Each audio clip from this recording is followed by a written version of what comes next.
రిషి ఓటమితో భారత్పై ప్రభావం పడుతుందా? కీర్ స్టార్మర్ భారత్తో సన్నిహితంగా ఉంటారా? యూకే భారత్ టైస్ ఎలా ఉండబోతున్నాయి? యునైటెడ్ కింగ్డమ్ పార్లమెంట్ ఎన్నికల్లో లేబర్ పార్టీ విజయం సాధించింది. తొలి బ్రిటిష్ ఇండియన్ ప్రధానమంత్రిని లేబర్ పార్టీ దింపేసింది. ఈ పరిణామం భారత్తో సంబంధాలపై ప్రభావం చూపుతుందా? కీర్ స్టార్మర్ ఆధ్వర్యంలో లండన్, ఢిల్లీ సంబంధాలు ఎలా ఉండబోతున్నాయి? ఎలాంటి మార్పులను ఆశించవచ్చు? సింపుల్గా చెప్పాలంటే ఇరు దేశాల సంబంధాల్లో పెద్దగా ప్రభావం కనిపించకపోవచ్చు. రెండు దేశాల వ్యవహారాలు ఎప్పటిలాగే కొనసాగుతున్నాయి. ఇదే ఇప్పుడు చెప్పుకోదగ్గ విషయం. కీర్ స్టార్మర్ సైతం భారత్తో సత్సంబంధాలను కొనసాగించేందుకు ఆసక్తి చూపుతున్నారు. స్టార్మర్ ఈ విషయాన్ని పలు సందర్భాల్లో స్పష్టం చేశారు కూడా. ఇటీవల లండన్లోని ఓ హిందూ దేవాలయానికి వెళ్లిన సందర్భంలోనూ అదే మాట స్టార్మర్ నోట వచ్చింది. వచ్చే వారం తాము ఎన్నికైతే ప్రపంచానికి అవసరమైన విధంగా సేవాభావంతోనే పాలనను కొనసాగిస్తామని స్టార్మర్ ఆలయం వద్ద స్పష్టం చేశారు. చివరి ప్రచారంలో భాగంగానే హిందూ ఆలయాన్ని స్టార్మర్ సందర్శించారు. బ్రిటిష్ ఎన్నికల్లో అత్యంత కీలకంగా మారిన భారతీయ సంతతి ప్రజల సహకారం అవసరమని స్టార్మర్ గుర్తించారు.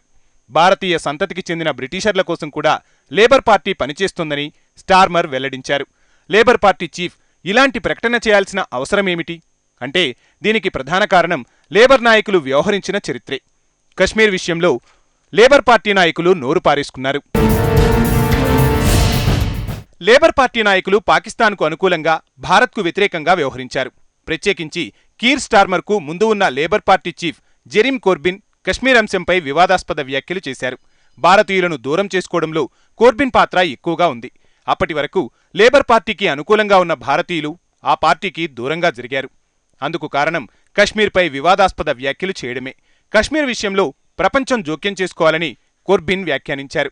ఈ విషయంలో ఢిల్లీ సైతం తీవ్ర ఆగ్రహం వ్యక్తం చేసింది. దీంతో లేబర్ పార్టీతో భారత సంబంధాలు పడిపోయాయి. యూకేలోని భారతీయ మూలాలున్న ప్రజలపైన ప్రభావం చూపింది. కోర్బిన్ వ్యాఖ్యలు చేసింది 2019లో. దీంతో అదే ఏడాది జరిగిన ఎన్నికల్లో లేబర్ పార్టీ ఘోరమైన ఓటమిని చవిచూసింది. ఆ ఎన్నికల్లో భారతీయ సంతతి ఓటు బ్యాంక్ పూర్తిగా లేబర్ పార్టీకి వ్యతిరేకంగా పనిచేసింది. దీంతో లేబర్ పార్టీ నేతలు అంతర్మదనంలో పడ్డారు.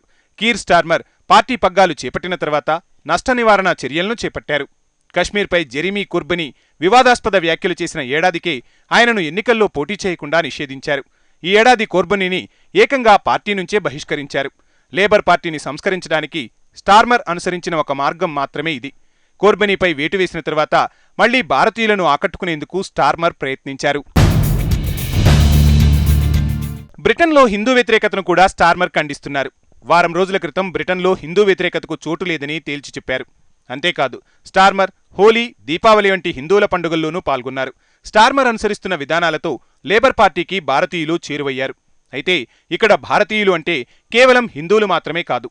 వారం రోజుల క్రితం మరో సీనియర్ లేబర్ పార్టీ నాయకురాలు కూడా ఓ కార్యక్రమంలో పాల్గొన్నారు. ఆమె పేరు డోడ్స్. బ్రిటిష్ సౌత్ ఆసియన్ల కోసం లండన్లోని హిందువులు, సిక్కుల సమూహం కలిసి నిర్వహించిన కార్యక్రమమే అది. స్టార్మర్ గురించి ఆ కార్యక్రమంలో డోడ్స్ పలు విషయాలను వెల్లడించారు. లేబర్ పార్టీని స్టార్మర్ ప్రక్షాళన చేసినట్లు వెల్లడించారు. భారతీయ వ్యతిరేక భావాలున్న వ్యక్తులను వదిలించుకున్నట్టు డోడ్స్ తెలిపారు. ఈ పరిణామాలను చూస్తే లేబర్ పార్టీ నిజంగానే మారిపోయినట్లు స్పష్టంగా తెలుస్తోంది. భారతీయులకు అనుకూలంగా వ్యవహరిస్తున్నట్లు ఆ పార్టీ శైలితో స్పష్టమవుతుంది. ఈ పరిణామాలు భారత్తో సంబంధాలకు మంచి సంకేతం. మరో మంచి సంకేతమేమిటంటే లేబర్ పార్టీ మేనిఫెస్టోలోనూ భారత్తో కలిసి పనిచేస్తామని, వ్యూహాత్మక భాగస్వామ్యాన్ని ఏర్పాటు చేసుకుంటామని స్టార్మర్ వెల్లడించారు. అందులో భాగంగానే స్వేచ్ఛా వాణిజ్య ఒప్పందం తెరపైకి వస్తోంది. ఈ ఒప్పందాన్ని మాజీ ప్రధాని రిషి సునక్ చివరి దశకు తీసుకొచ్చారు. స్వేచ్ఛా వాణిజ్య ఒప్పందాన్ని రిషి సునక్ ఎక్కడ వదిలేశారో అక్కడి నుంచి ముందుకు తీసుకెళ్లేందుకు స్టార్మర్ సిద్ధమవుతున్నారు. అయితే భారత్తో కేవలం వాణిజ్యానికి మాత్రమే స్టార్మర్ పరిమితమవ్వడం లేదు. భద్రత, విద్య, టెక్నాలజీ, వాతావరణ మార్పుల వంటి ఇతర అంశాల్లోనూ భారత్తో సహకారాన్ని పెంపొందించుకోవాలని ఆశిస్తున్నారు. ప్రతిష్టాత్మక ఎజెండాతో భారత్తో సంబంధాలను పెంచుకోవాలని స్టార్మర్ ప్రయత్నిస్తున్నట్లు స్పష్టంగా తెలుస్తోంది. అయితే భారత విషయంలో స్టార్మర్ స్పందించకపోతే మాత్రం ఇబ్బందులు తప్పవు. అయితే అదృష్టవశాత్తు స్టార్మర్ కేవలం బ్రిటన్లోని భారతీయ సంతతికే పరిమితమవ్వడం లేదు. భారత్తోనూ సత్సంబంధాల కోసం తీవ్రంగా యత్నిస్తున్నారు. భారత్ సైతం గతాన్ని వదిలేసి లేబర్ పార్టీతో సన్నిహిత్యం కోసం యత్నిస్తోంది. తాజాగా భారత ప్రధాని నరేంద్ర మోడీ ఇచ్చిన సందేశం అదే. తాజాగా లేబర్ పార్టీ చీఫ్ను ప్రధాని మోడీ అభినందించారు. స్టార్మర్ భారీ విజయం సాధించారంటూ అభినందించారు. అన్ని రంగాల్లో భారత్ యూకే సమగ్ర వ్యూహాత్మక భాగస్వామ్యాన్ని బలోపేతం చేసుకునేందుకు తాము ఆశిస్తున్నట్లు ప్రధాని మోడీ ఎక్స్లో వెల్లడించారు.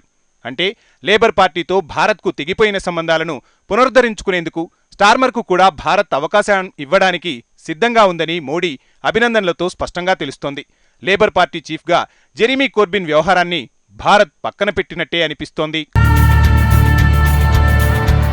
ఇప్పుడు భారత్ విషయంలో స్టార్మర్ కూడా అంతే నిబద్ధతతో తనను తాను నిరూపించుకోవాల్సిన అవసరం ఉంది.